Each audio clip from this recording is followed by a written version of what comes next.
So saya akan solder 1 point, panaskan terlebih dahulu pad tu. Jangan tekan je, panaskan saja. Kalau macam susah sangat nak panas, kalau contohlah pad tu terlampau besar ke ataupun memang susah sangat nak lekat lid tu, try untuk gosok pad tersebut. Try untuk gosok pad tersebut supaya heat transfer tu rasa panas, kemudian solder. Okay Yus. Yep. Cuba ceritakan sikit tentang negatif dan positif polarity bagi komponen ni. Komponen kita dah tahu yang dekat pad tu. Okey. Kalau selalunya dekat sebentar ya. Saya ada sekejap. Ada orang call saya.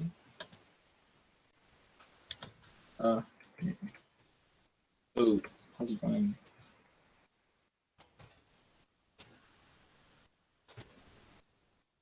Good. Take your time. Thank you. Kalau ada kawan, ada ni orang sekejap Great.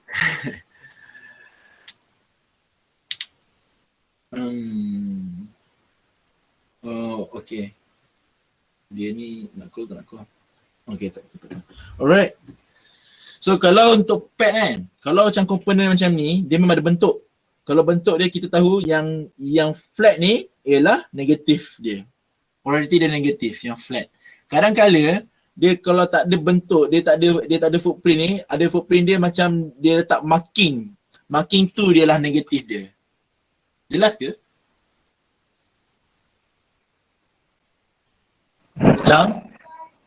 Ulang. Ulang semula.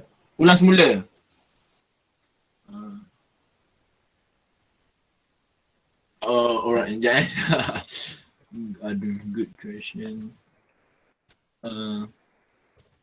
Still wonder.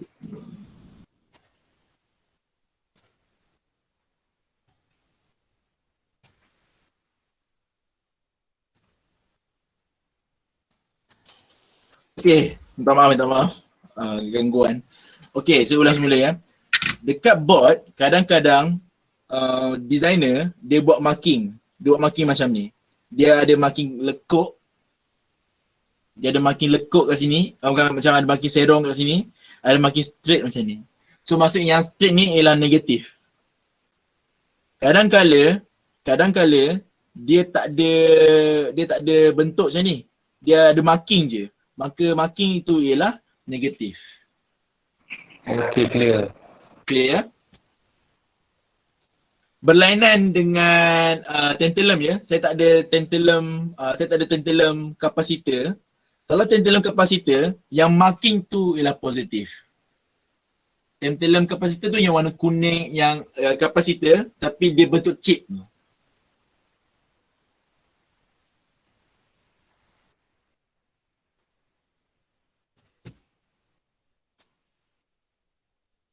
Jelas ya? Alright. So cara dia untuk solder seperti biasa. Okay, kalau ada komponen ni, make sure jangan pegang kat body sebab body tu dia bulat, kadang-kadang dia tak center. Jangan pegang kat body. Kalau tweezer nak pegang, jangan pegang body. Kalau nak pegang komponen tu, mestilah pegang dekat dia punya plastik tu. Plastik yang kat pad tu. Pegang yang kat warna hitam tu. Barulah dia tak bergerak sangat. Kalau pegang dekat body, dia boleh bergerak. Kadang-kadang dia punya rotation pun boleh sengit. Macam ni part ni sengit kan.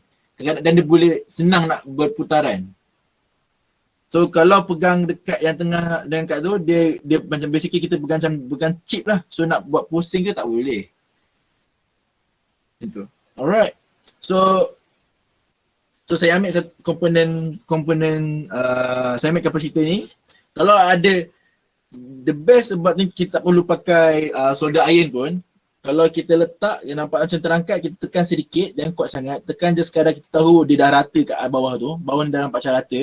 Bila dah rata, maka kita boleh buat soldering. So cairkan timah terlebih dahulu. Kemudian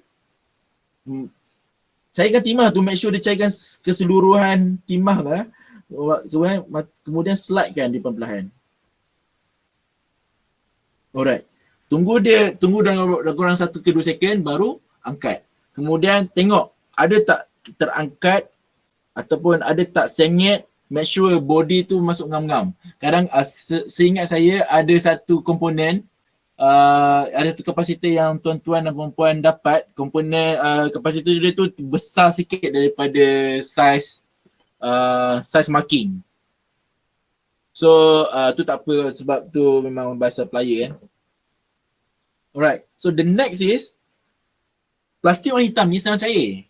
So jangan sentuh mata tip dengan dekat dengan dengan plastik hitam ni. Kalau ada bersentuhan, dia boleh kategori di defect ataupun damage. So dia memang point kat sini nampak memang kecil je. Memang nampak kecil je.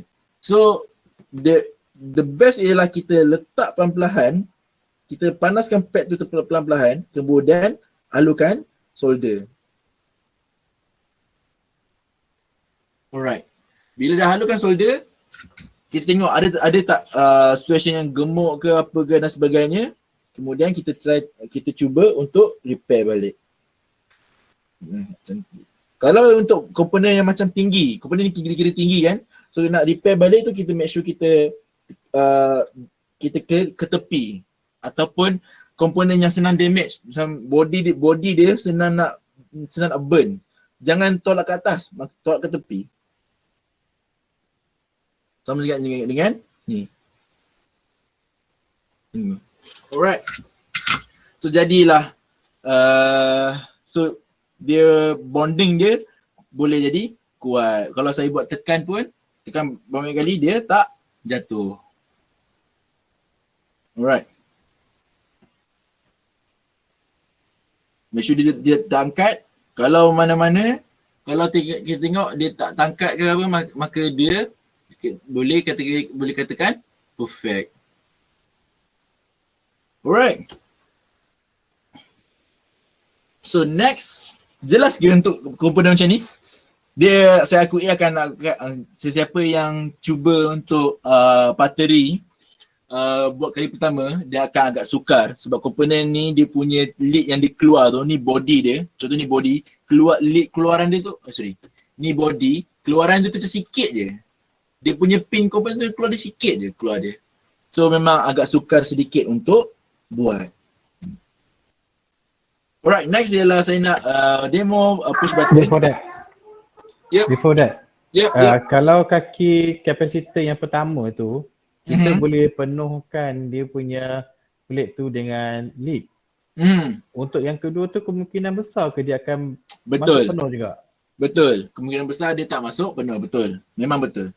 Kadang-kadang kalau dalam work skill memang kena yang lead yang kedua tu memang kena tahu lama. Tapi kalau kita tahu lama, kalau kita macam bagi merebat lama, kadang-kadang dia burn untuk burn dia punya body warna hitam tu. So kalau tanya saya untuk elakkan damage, maka sekadar dia solder hujung dah ada bonding, maka boleh dikategori acceptable. Tapi kalau dalam industri, setahu saya, selagi lead yang keluaran tu kena dengan solder, dia boleh kategori target juga. Komponen salah, ni garanti bot tak function dah. Betul. Kalau komponen salah memang tak function. Saya ada video. Sorry. Yeah, I think. Alright. So next saya nak buat demo untuk komponen untuk push button. Kenapa saya nak buat push button? Sebab dia punya ni adalah Gullwing punya karakteristik.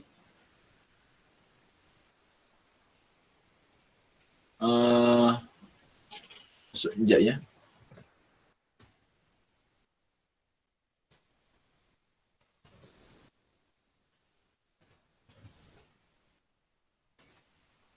Alright, so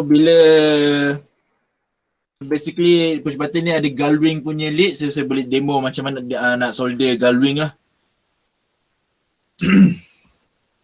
Alright, so untuk solder, sebabkan dia solder push button, dia ada 4 pin. So bila kan disebabkan dia ada 4 pin, so dia konsep sama juga, mesti solder 1 pin saja. Solder, cairkan timah kat 1 pin terlebih dahulu, kemudian attach komponen. Kalau attach komponen ni, kita boleh attach macam ni pun boleh, tak ada masalah. Asalkan kita boleh pegang je komponen, sebab komponen tu besar, so kita nak pegang tu tak masalah. Tapi pastikan dia rata. Bila kita letak permukaan keempat-empat kaki kena kat board tu. So senang kita nak tahu dia terangkat atau tidak. Kemudian cairkan timah terlebih dahulu, lepas tu slide masukkan dia. Baru angkat. Kadang-kadang dia akan sengit.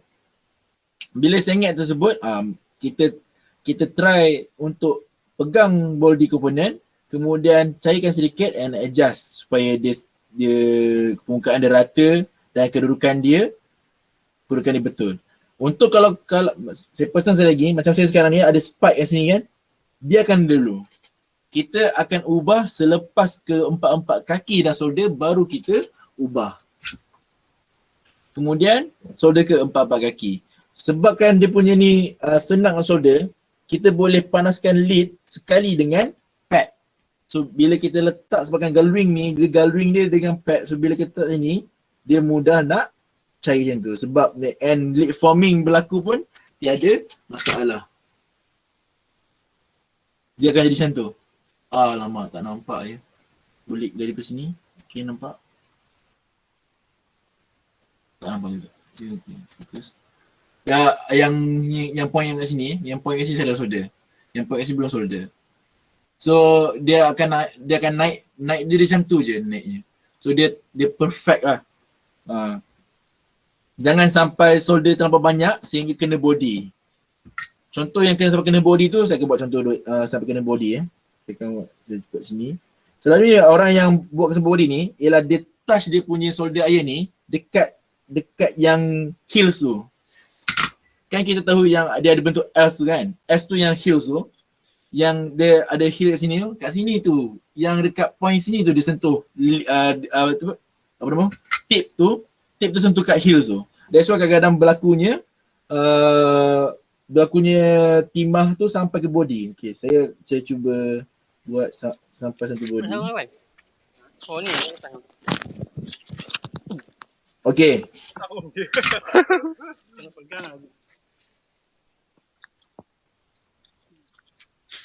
Alright. Ada apa soalan ke?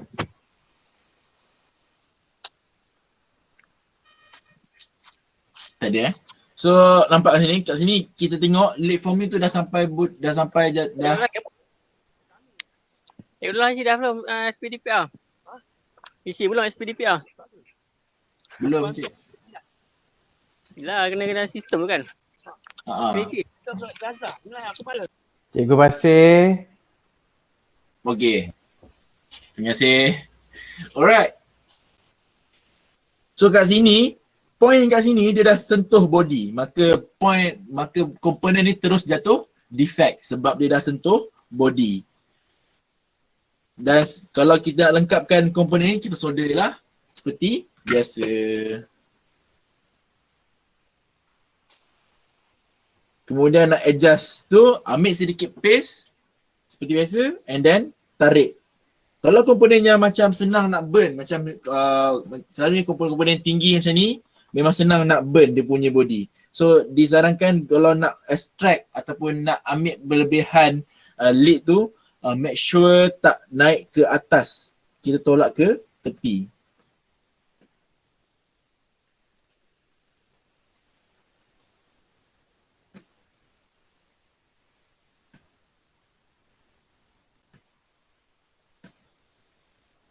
Macam tu. Kemudian dah settle. Alright. Ada apa soalan?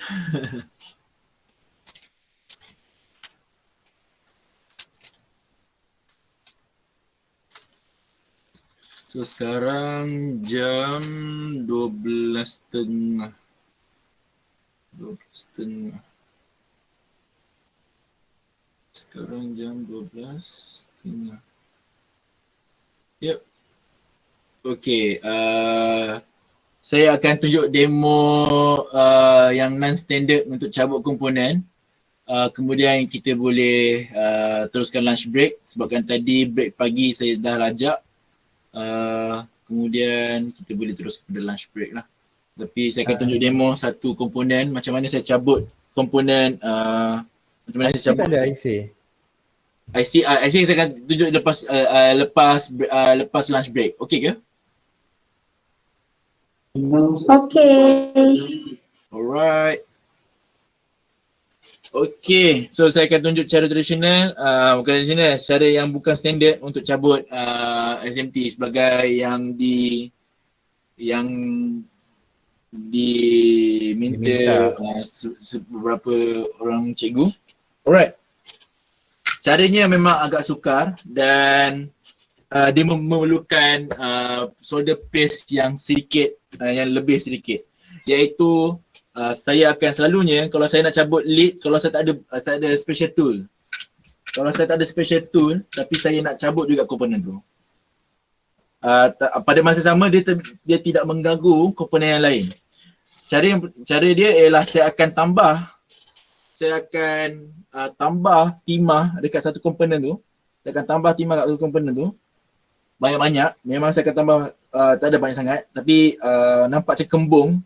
Kedua-dua point memang saya akan tambah banyak-banyak supaya dia kembung. Kemudian saya dah dua-dua, saya bersihkan mata tip saya,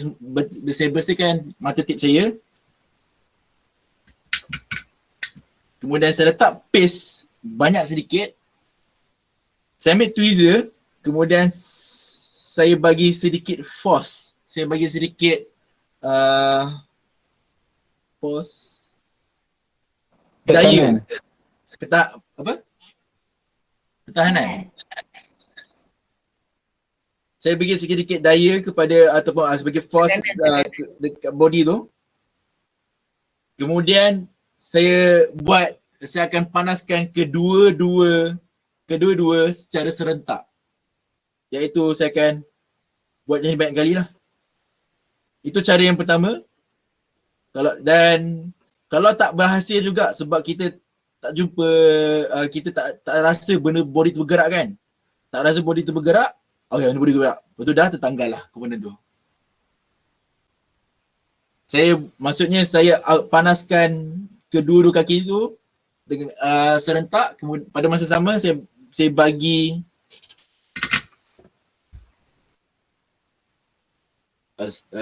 force kepada body tersebut supaya kita boleh tolak komponen tu.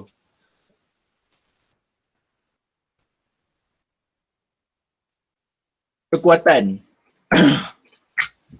Alright. So lepas kita dah tolak, kita tengok balik komponen tu. Komponen tu ada damage tak? Sebabkan cara saya cabut komponen tu bukanlah pakai special tool. Saya tengok komponen tu ada damage tak? Ada pin tercabut tak? Bila saya putar kat bawah, ni bawah dia, okey tak ada.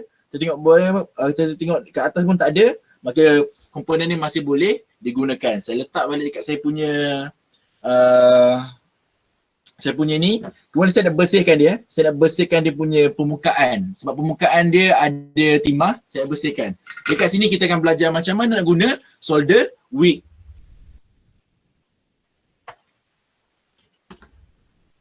Alright, solder wick ni kalau kita tengok yang hujung-hujung ni dah karat, maka tidak boleh digunakan. Kalau guna pun dia sukar nak extract balik timah. Susah nak ambil balik timah tu. So cara solder wick ni paling mudahnya trik saya dia ialah kalau dia punya cara ialah ambil timah tu direct macam ni. Tapi kalau trik saya celup sedikit dekat dalam solder paste, kemudian saya extract timah tu. Kalau kita tengok sekarang ada timah kat sini kan.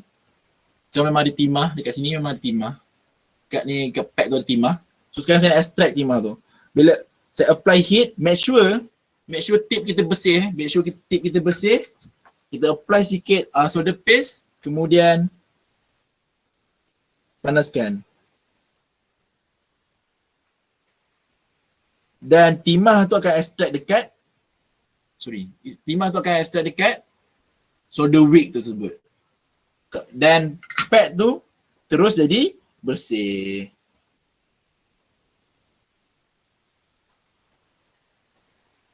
Jelas ke? Ada soalan?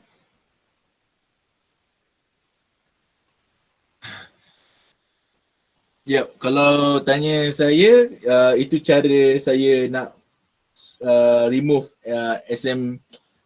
SMD chip. Saya kalau nak buat demo remove IC pun boleh secara tradisional. Saya rasa saya boleh buka komponen ni. Alright. Sebentar ya. Ni screwdriver.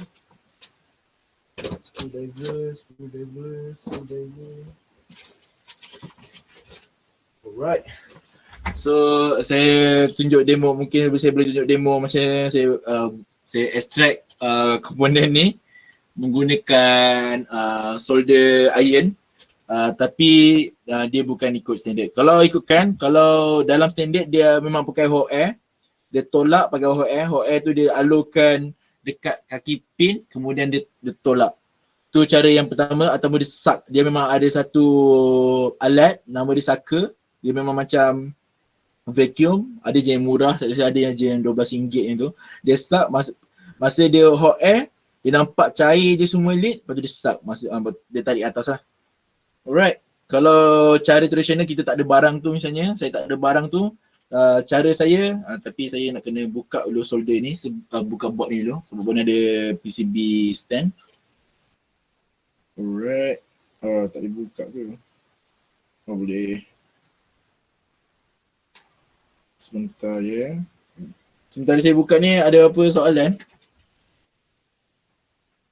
Buat pengetahuan, untuk buka solder, untuk buka komponen ni, bagi saya ni ialah extra knowledge lah, sebab tak ada pun dalam standard.